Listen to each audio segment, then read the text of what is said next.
Assalamu alaikum students. Today we are going to see the second part of the lesson, The Fall of Troy. The Fall of Troy. Yesterday I told you all about the Fall of Troy. It's a very interesting and famous story on which one movie has been made. याद होगा आप लोगों को. मैंने ये भी कहा था कि the way two legendary epics, Mahabharata and Ramayana, are famous in India. Likewise, Europe में जो है ओडिसीज एंड इलियाद, ये जो दो फेमस एपिक्स है ना, उनके लिटरेचर में दो फेमस एपिक्स है जिसको उन लोग बहुत फर्म बिलीफ के साथ पढ़ते हैं. तो उसके अंदर ये the fall of Troy story दी गई है. तो if you remember, fall of Troy, Troy एक एम्पायर था और ट्रॉय इस एम्पायर का पूरा डिस्क्रिप्शन है ना, पूरा इमेजिनरी डिस्क्रिप्शन कल के लेक्चर में बताया था कि ये बहुत ही प्रॉस्परस एम्पायर था, है ना, और यहाँ पे लोग बड़ी हंसी खुशी से रहते थे. और इस एम्पायर के अंदर agriculture, trading, everything was well and good, हर चीज़ अच्छी थी. इस ट्रॉय एम्पायर के एकदम सामने जो है समुद्री तट था, जिसकी वजह से यहाँ पे ट्रेडिंग वगैरह अच्छी खासी होती थी. और इसके बैक में जो है माउंट ईडा करके एक पहाड़ था, है ना. और ये भी दिखा था हम लोगों ने कि इस एम्पायर को एनिमी से प्रोटेक्ट करने के लिए यहाँ के रहने वाले ट्रोजन्स ने क्या किया था कि ट्रॉय एम्पायर का वो आगे का हिस्सा जहाँ पे समुद्री तट था, वहाँ पे उन लोगों ने ग्रेट वॉल ऑफ चाइना की तरह एक बहुत ही मजबूत और जो है ब्रॉड दीवार बनाई थी. तो यूजुअली लोग क्या करते थे वहाँ पे जो है घूमने उमने के हिसाब से ना, लाइक गेटवे ऑफ इंडिया पे कितना बड़ा गेट बनाया है, तो बहुत मजबूत दीवार बनाई थी, बीच में गेट बनाया था जिससे लोग सी शोर के ऊपर आ जा सकते थे. और यूजुअली अगर कभी वॉर होता तो ये गेट बंद रखा जाता. आई hope you remember all this things. साथ ही मैंने ये भी बताया था कि इस ट्रॉय एम्पायर का जो प्रिंस था उसने एक बहुत बड़ा ब्लंडर किया था, बहुत बड़ी गलती की थी. वो क्या कि इसने ग्रीक की जो रानी है उसको, रानी and the one who was already married, एक मैरिड रानी को जो है ऑलरेडी भगाकर अपने एम्पायर में लेकर आया था, है ना. That means he was having an extra marital affair with that queen, और क्वीन का नाम था हेलन. और ये भी डिस्क्राइब किया गया था कल कि she was very beautiful, she was extremely beautiful. और क्योंकि ग्रीक रानी को भगा कर लेके आया था, इसलिए जो ग्रीक का राजा था मेनेलॉस, तो उसने जो है इस ट्रॉय एम्पायर के ऊपर अटैक कर दिया था.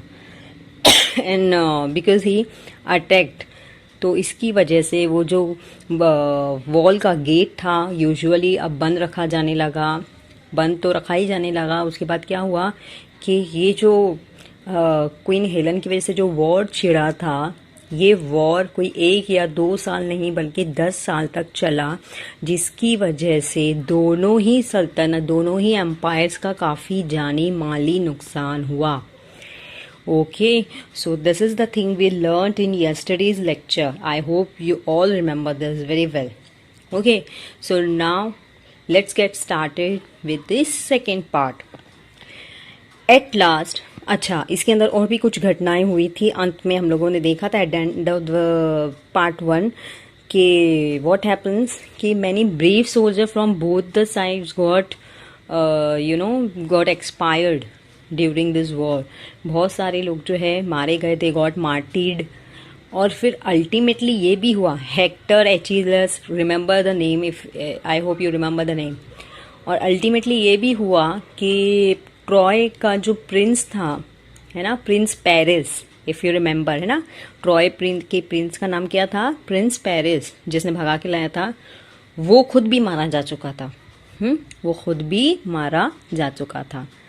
तो अब बचा कौन था यहाँ पे? हेलन बची थी, शी वॉज अलाइव.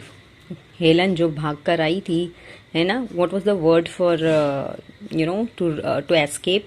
यहाँ पे हम लोगों ने पार्ट 1 में वर्ड देखा था इलोप, ELOPE, इलोप. तो Helen who eloped from Greece, है ना, the Helen who eloped from Greece, she was healthy and alive here. वो अच्छी खासी थी यहाँ पर. Okay, so now let's get started. Part 2. At last, Troy was taken not by force but by a trick.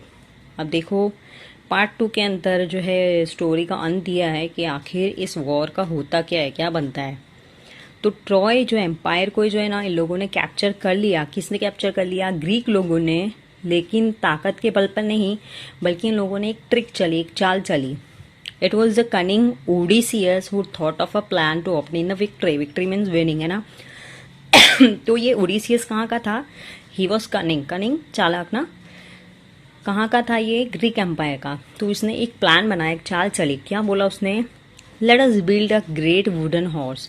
जो एक लकड़ी का एक बहुत बड़ा घोड़ा बनाते हैं। He said big enough to hold man inside.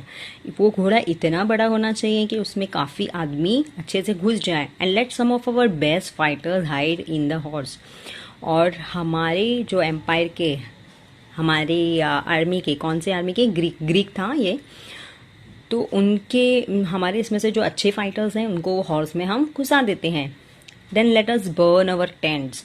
आप लोग को याद होगा ना कि ग्रीक के लोगों ने जब अटैक किया था ट्रॉय पे, तो मैंने बताया ना कि इन लोगों ने जो वॉल बनाई थी सी शोर के पहले, तो इन लोगों ने क्या किए थे? जब ग्रीक वालों ने अटैक किए थे, उन लोगों ने, आधे लोगों ने वहीं पे तंबू गाड़ के, टेंट गाड़ के तो है वहीं पे रह गए थे।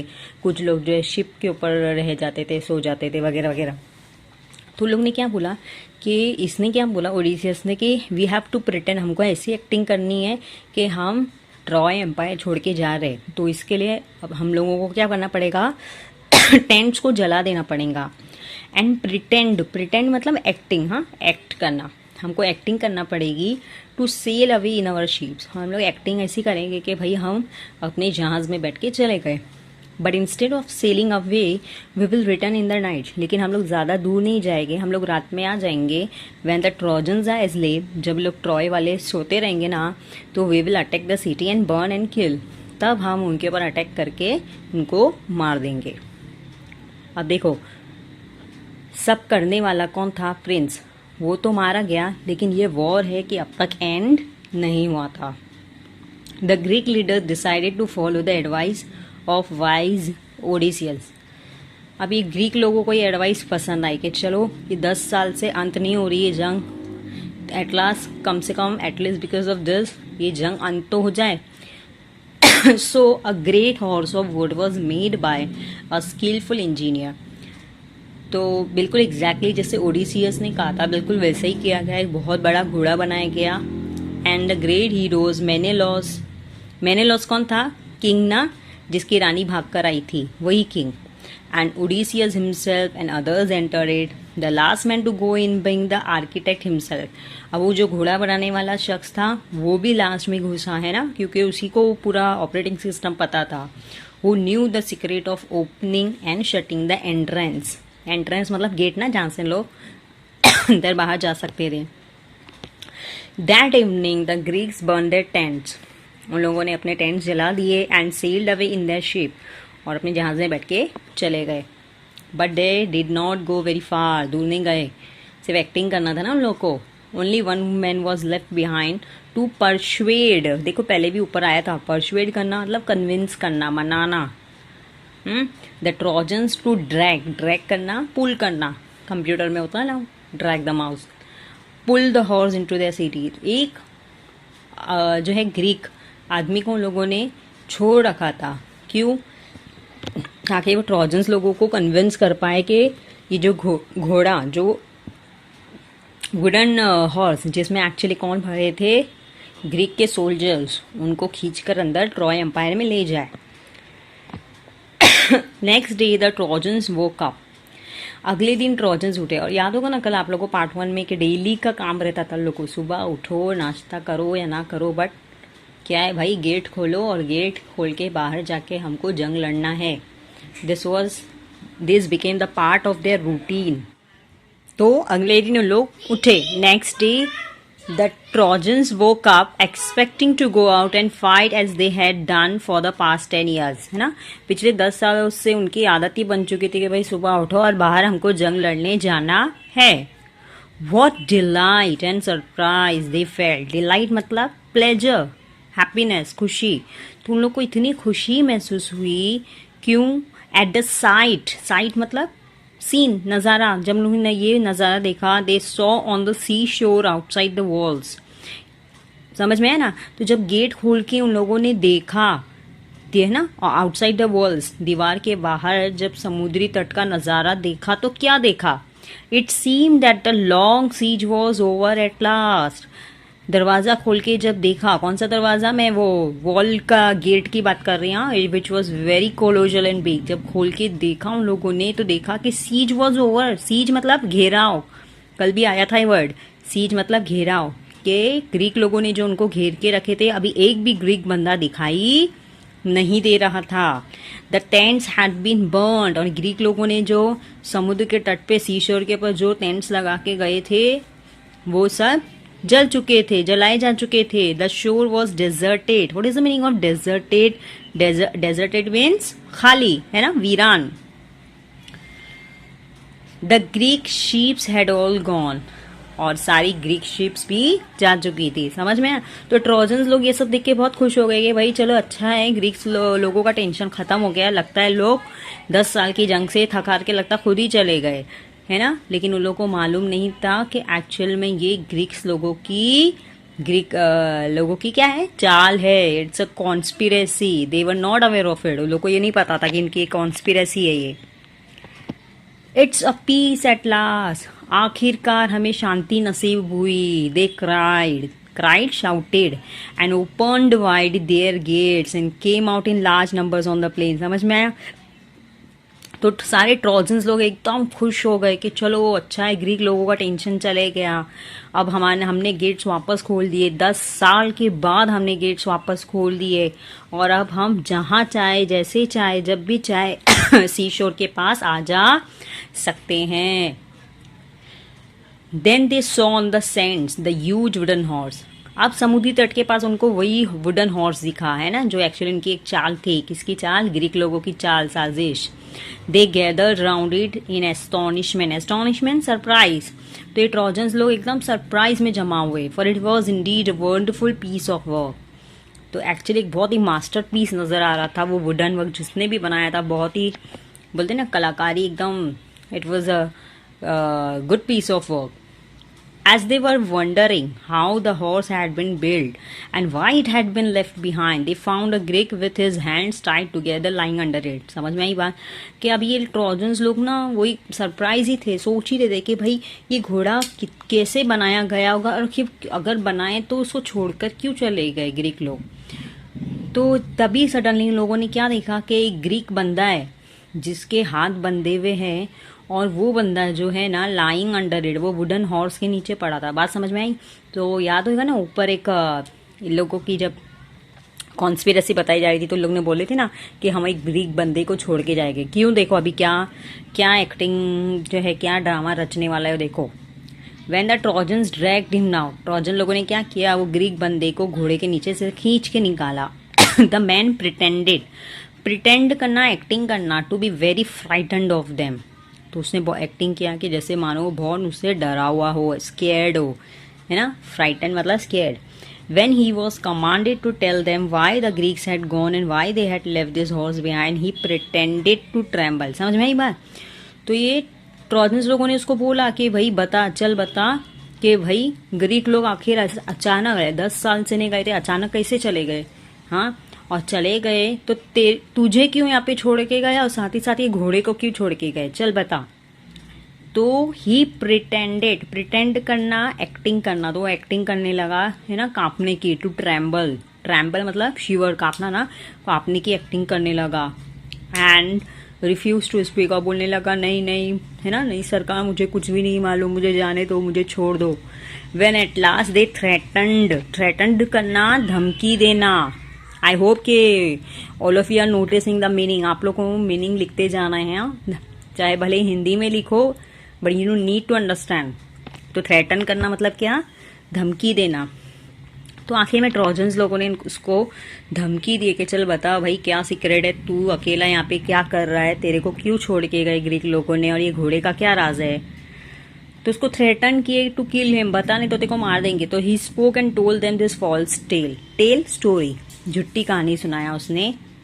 The Greeks are tired of the long war. क्या कहानी सुना है कि भाई ग्रीक लोग जो है, मेरे वाले लोग इस लंबी जंग से डर गए, सॉरी डर नहीं गए, थक गए। And have sailed away in their ship, इसलिए वो लोग थक हार के चले गए। He said but they are afraid of the long voyage. Underline the word voyage. Voyage means sea journey. Voyage का क्या मतलब होता है? समुद्री यात्रा। लेकिन उन लोग को डर लग रहा था कि भाई इतनी लंबी समुद्री यात्रा है, कहीं रास्ते में कोई टॉर्नेडो, कोई तूफान, कोई स्टॉर्म ना आ जाए। And so they have made this horse and left it as an offering. Offering मतलब समझते, चढ़ावा to the god of the sea. समझ में आया? तो एक्चुअली ये जो इन लोगों ने वुडन हॉर्स बनाए ना, ये क्यों बनाए हैं? ये लोग जो समुद्र की देवी है, जो भाई जो समुद्र की रक्षा करती है ना, तो उसको चढ़ावे के तौर पर छोड़ के गए हैं। They wanted also to kill me. उन लोग तो मेरे को भी मारना चाहते थे। बात समझ में आई? ये सारी स्टोरी झूठी झूठी स्टोरी कौन बोल रहा है? वो ग्रीक बंदा जिसको ये लोग जो है छोड़कर गए थे ना, वो ग्रीक बंदा है ना। And offer me as a sacrifice to the sea god. उन लोग तो मेरे को भी मारना चाहते थे और मेरे को भी जो है कुर्बानी के तौर पे पेश करना चाहते थे समुद्री गॉड के लिए, समुद्री देवी के लिए। But I escaped and hid from them. लेकिन मैं भाग गया और मैं ये घोड़े के नीचे आके छुप गया। But why did the Greeks make such a huge horse. सबसे पहले तो अभी लेकिन ट्रोजन लोग सेटिस्फाइड नहीं हुए। लोग बोले कि बता, ये बात बता कि सबसे पहली बात कि लोग ने इतना हॉर्स बनाए क्यों? Some of the Trojan asked and the cunning Greek made this reply, if they had made a smaller offering you might have taken it into your city. तो इसने देखो कितना शानदार था, कैसे जवाब दिया कि अगर लोग छोटा घोड़ा बनाते ना, ठीक है, छोटा घोड़ा बनाते चढ़ावे के लिए, तो तुम लोग तो अपने एम्पायर के अंदर खींच के लेके जाते। Then the luck would have gone to the Trojans. और अगर तुम लोग ऐसा करते, अगर ये घोड़े को अपने तरफ लेके चले आते, तो तुम लोग को जो है लक मेहरबान हो जाती and not to the Greek लोगों के साथ नहीं रहती। That is why they made it too big to go inside your gate. जानबूझ के इसके लिए इतना बड़ा घोड़ा बनाए ताकि तुम लोग अपने एम्पायर के अंदर उसको खींच के ना लेके आ सको। समझ में आया? तो ये एक्चुअली उन लोग को उकसा रहा था कि भाई लो ये घोड़े को और अंदर हम लेके चले जाओ। और अंदर क्या था यदि राज तुम लोग को मालूम है ना, अंदर क्या था? अंदर जो है सारे सोल्जर्स भरे हुए थे। The Trojans were delighted to hear this. Delighted, happy. Trojan लोग ये सुन के खुश हो गए। चलो अच्छा है, the Greeks have gone they said and the walls are no longer necessary. और बोलने लगे कि चलो अब तो दीवार की जरूरत नहीं है। Let us make a hole in the wall and drag the horse in. चलो क्या करते हैं, अपन दीवार में खड्डा कर लेते हैं और ये घोड़े को अंदर ले लेते हैं ताकि किस्मत की देवी अपने पे मेहरबान हो जाए। समझ में आ रही है ना बात? Their wise priest want them not to do so. तो ट्रोजन एम्पायर का जो एक बहुत बड़ा प्रीस्ट था, है ना, जो बोलते ना रिलीजियस प्रीस्ट था। प्रीस्ट मतलब समझते ना, जो रिलीजन में सबसे ऊपर होता है, मजहबी पेशवा बोलते जिसको। तो उसने साधु होगा या जो भी होगा लोगों का, तो उसने वार्न किया कि it may be a trick that will ruin us. तो उसने वार्न किया कि हो सकता है ये दुश्मन की चाल हो हमको रूइन करने के लिए। What is the meaning of ruin? Ruin करना, बर्बाद करना। He said you will bring disaster on the city. Disaster, destruction, बर्बादी, if you break down the walls.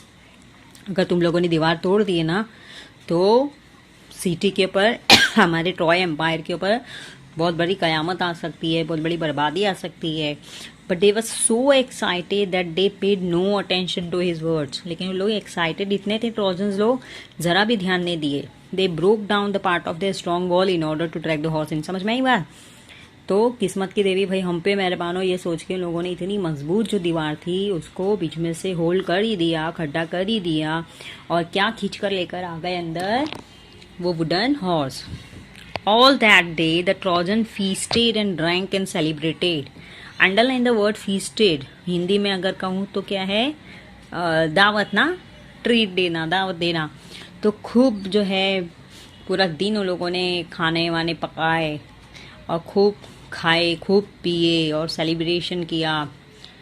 After all their celebration, they went to sleep and slept soundly. Underline the word soundly. देखो sound है ना, होमो graphic word है, homograph है, double meaning word है। Sound का एक मतलब तो वॉल्यूम होता है, साउंड का एक मतलब गुड भी होता है ना। For sound health you need sound sleep. सुना है आप लोगों ने? अगर आपको साउंड हेल्थ चाहिए तो साउंड स्लीप होना चाहिए। साउंड स्लीप मतलब अच्छी, गुड। साउंड का मतलब गुड भी होता है। तो स्लेप साउंडली मतलब अच्छे से एकदम वेल एंड गुड, अच्छे से सो गए। अभी पुरसुकून नींद सो रहे थे ना 10 साल के बाद, कि भाई चलो अच्छा है, आखिर में जाके वॉर खत्म हुई। But that day of rejoicing मतलब celebrating was soon followed by a night of terror and death. लेकिन लोगों की सेलिब्रेशन की रात, उन लोगों को पता नहीं था कि वो किस में बदलने वाली है। टेरर दहशत, एंड डेथ मौत और दहशत में बदलने वाली है उनकी ये सेलिब्रेशन वाली रात। उन लोगों को पता नहीं था। The Greek ships had not sail far. ग्रीक लोगों की तो साजिश थी ना, एक्टिंग कर रहे थे ना लोग दूर जाने की, तो लोग ज्यादा दूर नहीं गए थे। As soon as they were hidden by an island, नजदीकी एक टापू के ऊपर लोग छुपे हुए थे। They had lowered their sails, और अपने जो सेल्स थी, शिप्स थी, वो भी नहीं, लोअर मतलब नीचे कहीं छुपा के रखे, नीचे मतलब कहीं पे पहाड़ वहाड़ या चट्टान के पीछे छुपा के रखे थे। And dropped anchor and waited for the night. Anchor पता है आप लोग को किसको बोलते हैं? जैसे अगर इफ इनके साथ आप अगर गेटवे पे गए होगे, गेटवे ऑफ इंडिया, यहाँ वहाँ पे जो लॉन्चेस होते हैं, है ना, शिप्स में, अगर वहाँ पे अगर ट्रैवल किया होगा ना, तो वो जो एक आयरन का एक लंबा स्टिक जैसा, पोल जैसा होता है, जिसपे लोग जो है, जब लोग को सीशोर पे लगाना रहता है ना शिप, तो उससे बांध देते हैं, है ना, समझ में है ना। लोखंड का पोल रहता है जिससे लोग फिर रस्सी से शिप को बांधते, तो उसको बोलते हैं anchor. And waited for the night, और रात का इंतजार कर रहे थे। In the darkness the fleet, underline the word fleet. Fleet का मतलब होता है, लिखिए, ships selling together. Ships selling together, बहुत सारी शिप्स जब एक साथ चलती है ना, स्पेशली अटैक करने के वक्त, उसको बोलते हैं fleet. Sail back and the leading ship which was Agamemnon उसका कैप्टन था शिप का। बोर और रेड लाइट, तो सबसे आगे जो शिप चला रहा था एगामेम्नन, समझ में ना ट्रॉय। अभी ये कौन वापस आ रहे हैं? ग्रीक लोग। बोर मतलब carried, bore is the past form of bear. Carried red light high on its mast, उसकी शिप के ऊपर जो टॉल पोल था, underline the word mast. Tall pole, लकड़ी का पोल रहता है ना, जिसके ऊपर मालूम है कभी कभी ऐसे बहुत बड़े बड़े पर्दे लगे होते हैं कपड़े के, that is called mast. The Greek who was watching for the return of the fleet. अब ये ट्रॉय सिटी में जो है, लोग एक बंदे को जो छोड़ के गए थे ना, झूठ मक्कारी की कहानी सुनाने, तो वो इंतजार ही कर रहा था ना कि उसकी आर्मी वाले कब आएंगे, मतलब उसके एम्पायर वाले कब आएंगे। Crept to the wooden horse, crept to the wooden horse, तो वो जो है वुडन हॉर्स के पास, वो लकड़ी के घोड़े के पास जो है, crept is the past form creeping, crawling ना, क्रॉल होके गया एंड गेव द सिग्नल, और उसने सिग्नल दिया।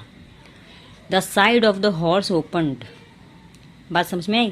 तो एक ग्रीक आदमी था, तो उन लोगों, उसने जाके जो है वुडन हॉर्स को खटखटाया होगा ना कि चलो भाई बाहर निकलने का वक्त आ गया। The side of the horse open, अंदर आर्किटेक्ट बैठा ही था ना, फटाफट उसने खोला।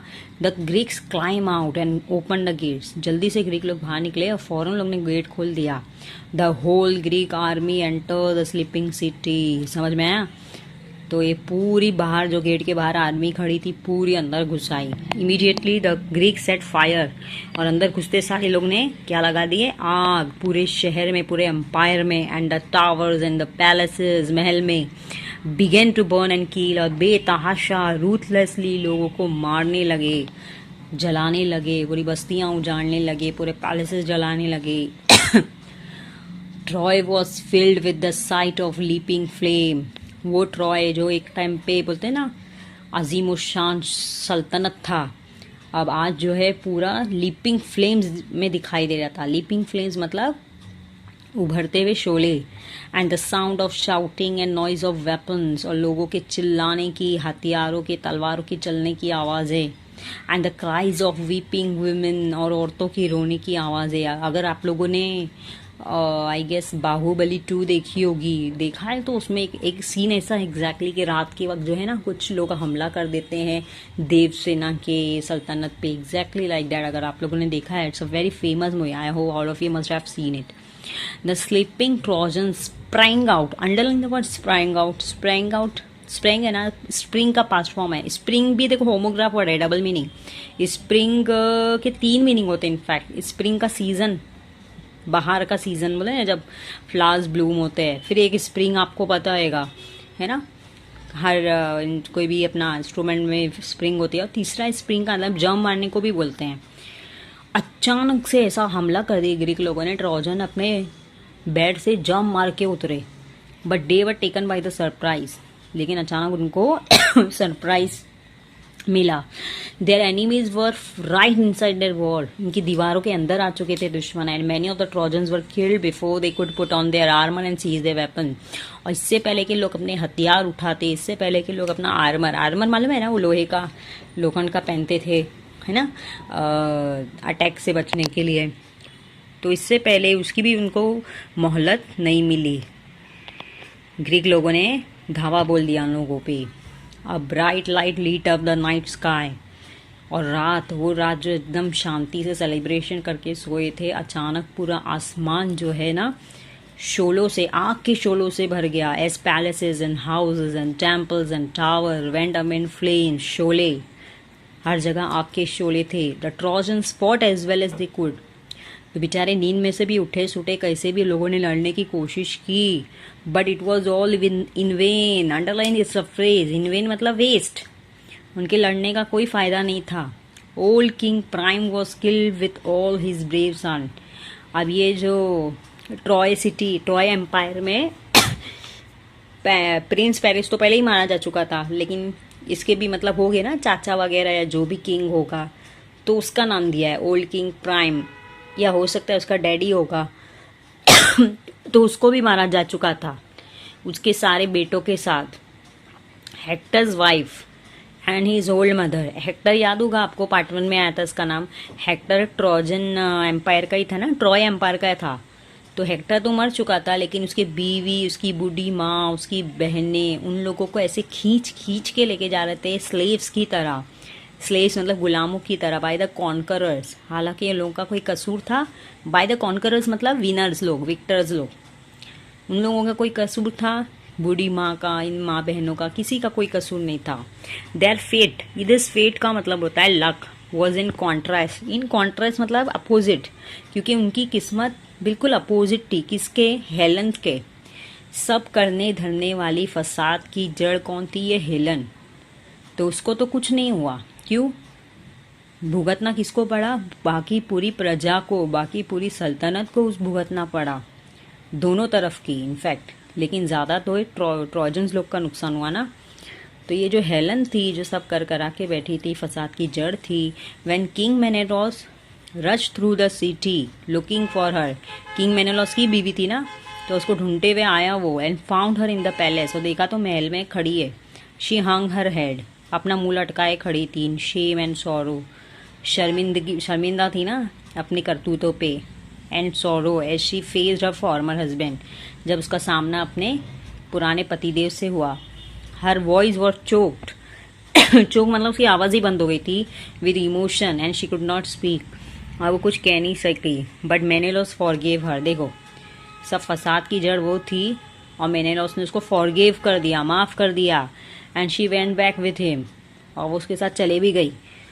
क्यों? क्योंकि मेनेलॉस का क्या सोचना था? For it was only Aphrodite who had turned her heart away from her home. यानी क्या? कि शायद ये कोई शैतानी देवता था एफ्रोडाइट, जिसने उसका दिल अपने घर से फेर दिया था, और उसके हस्बैंड से उसका चाइल्ड भी था। बोलो। When morning came, nothing was left of the proud, rich city that had resisted, opposed, है ना, अपोज करना, अगेंस्ट रहना, खिलाफ खड़े थी। 10 साल से जो है ट्रोजन्स लोग इतनी बहादुरी से लड़ रहे थे। तो लेकिन आज सुबह जब हुई, तो वहाँ पर सिर्फ आग के शोले और लोगों की राख के अलावा कुछ भी बाकी नहीं था। समझ में आई? तो आई होप ये बहुत ही इंटरेस्टिंग स्टोरी आप लोगों ने ध्यान से सुनी होगी, और हो सके तो इसकी मूवी भी देख लीजिए, आप लोग का कॉन्सेप्ट और क्लियर हो जाएगा। तो बॉटम लाइन समझ में आया कि the Apple of Discord, Apple of Discord मतलब इंग्लिश में बोलते हैं फसाद की जड़, वो हेलन थी, है ना। तो वो सब कर करा के भी बच गई, और नुकसान बाकी किसका हुआ? बाकी आम लोगों का, प्रजा का नुकसान हुआ। वैसे in Urdu we say that any war takes place because of 3 J. Arabi में जे वर्ड पढ़ा होगा ना, है ना, जे, अरबी में जे वर्ड पढ़ा होगा। तो उर्दू में ये जे जो है ना, तो कहा जाता है उर्दू में कि 3 जे हैं जिसकी वजह से फसाद या जंगें होती है। वो है जर, जन और जमीन। जर मतलब पैसा, जन मतलब औरत, और जमीन मतलब जमीन, है ना। तो ये जो था कौन से जे की वजह से था? जन, दैट मीन्स अ लेडी, है ना, who did all the evil but ultimately she got saved. Okay, तो I hope you understood this lecture very well. It was quite an interesting story. आप लोगों को बहुत मज़ा भी आया होगा सुनने के लिए। अब इसका जो बस इम्पॉर्टेंट वर्कशॉप है हम ज़रा देख लेते हैं। Find and write the Greek and Trojans name used in the story, part 1 and part 2। अब देखो ये कल ही हम लोगों ने देखे थे। आई hope you can find out कि ग्रीक नेम्स कौन से थे, ट्रोजन्स नेम, है ना, एचिलस, हेक्टर्स वगैरह वगैरह, है ना। So you can make out all this things. Then list all the words related to war from both parts of the story. दोनों पार्ट ऑफ द स्टोरी में जो है वॉर के लिए कौन कौन से शब्द आए, तो कैसे कैसे शब्द है? आर्मर है ना, आर्मर, देन वेपन्स हैं। This kind of word you have to write down. तो इस प्रकार के शब्द आप लोग लिखोगे, ठीक है। Now let us see question number 3। A horse, note the following construction carefully and then use them to express your ideas. A horse big enough to hold man inside. अब इसको देख के तुमको है ना अपनी तरफ से कुछ भी मतलब सेंटेंस खुद से बनाना है। तो I have made my own sentence, तो मैं आप लोग को दे रही हूँ। तो write down a car big enough to hold 5 people inside it. A car big enough to hold 5 people inside it. Next देखो, the Greeks were tired of the long war. Write down. She was tired of the constant exercise routine. She was tired of the constant exercise routine. उसके बाद लिखिए, see question देखिए। They are afraid of the long voyage home too. अब मेरा sentence लिखिए। He was afraid of travelling by plane. He was afraid of travelling by the plane. Next sentence देखिए। They made it too big to go inside your city. तो यहाँ पे सिर्फ to दिया है, हम लोग लिख लेते हैं। It was too late to go outside for dinner. It was too late to go outside for dinner. Question number E देखिए। They was so excited that they paid no attention to his words. तो लिखिए the comedian was so funny.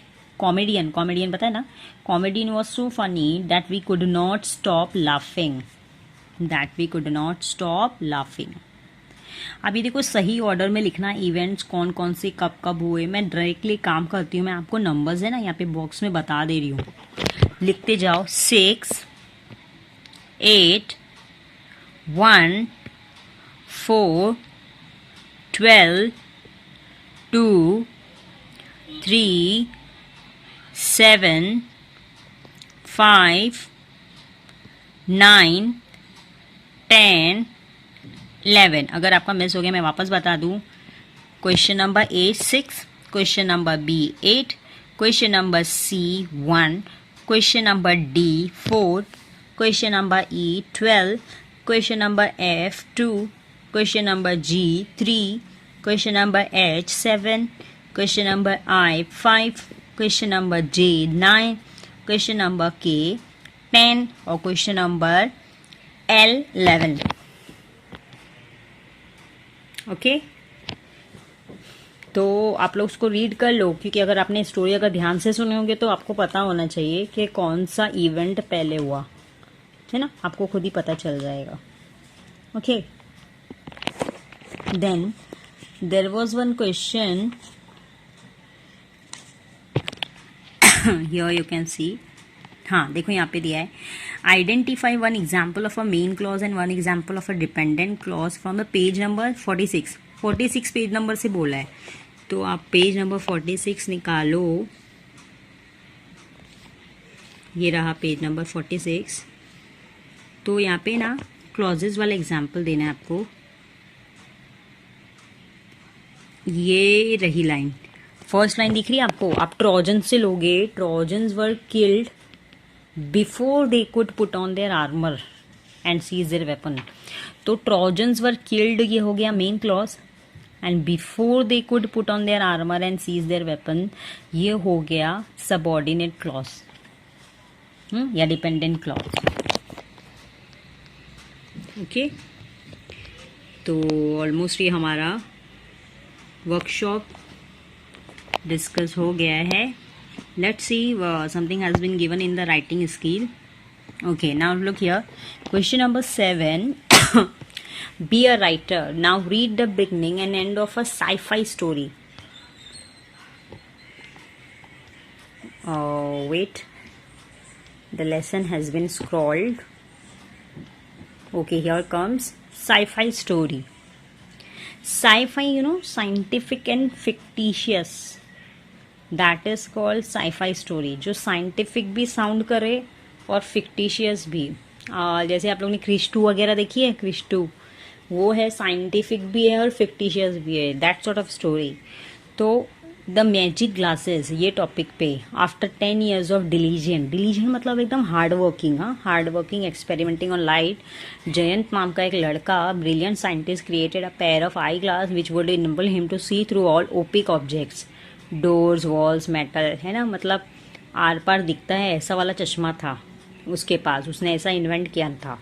तो इसके ऊपर आपको जो है on Monday he put on his magic glasses and step into the busy street outside. तो उसको आर पार दिखता था, तो उसके ऊपर आपको एक स्टोरी फैब्रिकेट करनी है। तो it's a part of writing skill. हाँ, तो here you can use your own imagination. आपको भी यहाँ पर एक स्टोरी लिख के बताना है जिसका अंत भी दिया है, end of the story is also given. ये आपको आ सकता है राइटिंग स्किल में सेमेस्टर एग्जाम में। And so Jayan receive the state award for brave citizen. तो आप कैसे भी फैब्रिकेशन लिख सकते हो कि हो सकता है कि वो कहीं रास्ते से गुजर रहा था तो उसने किसी बिल्डिंग में देखा कि किसी किडनैपर ने किसी को जो है होस्टेज बना के रखा है, किडनैप करके रखा है, तो उसने इमीडिएटली जो है कॉल्ड अप किया, है ना, पुलिस को इन्फॉर्म किया। कुछ भी स्टोरी बना सकते हो। या क्योंकि उसके पास ऐसा ग्लास था कि वो ओपेक ऑब्जेक्ट में देख सकता था, तो उसने देखा किसी मैन होल के अंदर एक बच्चा फंसा हुआ है, तो उसने जाके वो बच्चे को जो है या फायर ब्रिगेड को कॉल किया और मैन होल से बच्चे को निकाल लिया गया। अंडरस्टूड, समझ में है ना। तो आर पार दिखने वाला चश्मे का उसने कैसे फ़ायदा उठाया, उसके ऊपर एक स्टोरी फैब्रिकेट करना है। ये स्टोरी राइटिंग में आपको आ सकता है। Then what else is given? Okay, here read the following and observe the use of tenses. Last week I witnessed a strange accident. Let me tell you about it. So the signal flashes green. Vehicle start from the opposite direction. They move fastly. Suddenly, a speeding motorcyclist tries to cut across from the wrong side. He is about to collide with a loaded truck. He applies the brake. He falls and slides out with his bike from under the truck. He comes out unscathed. Unscathed मतलब uninjured, on the other side. When an event which has occurred in the past is narrated in the present tense to create dramatic effect. This tense is called the dramatic present tense. Now try to relate Jayan sci-fi story in brief in the dramatic past tense. कुछ समझ में आया? ये जो story दी है ना आपको, story हम लोग यूजुअली किस में लिखते हैं? पास्ट टेंस में ही लिखते हैं, लेकिन उसको बहुत और बोलते हैं ना एकदम सेंसेशनल बनाने के लिए, एकदम ज़्यादा ऐसा लगने के लिए कि भाई आपकी गुज़बम्स एकदम है ना स्टैंड हो जाए, तो उसके लिए कभी कभार है ना ये राइटर्स लोग उसको प्रेजेंट टेंस में लिखते हैं, तो इसको बोला जाता है ड्रामेटिक प्रेजेंट टेंस। क्या बोला जाता है? Dramatic present tense.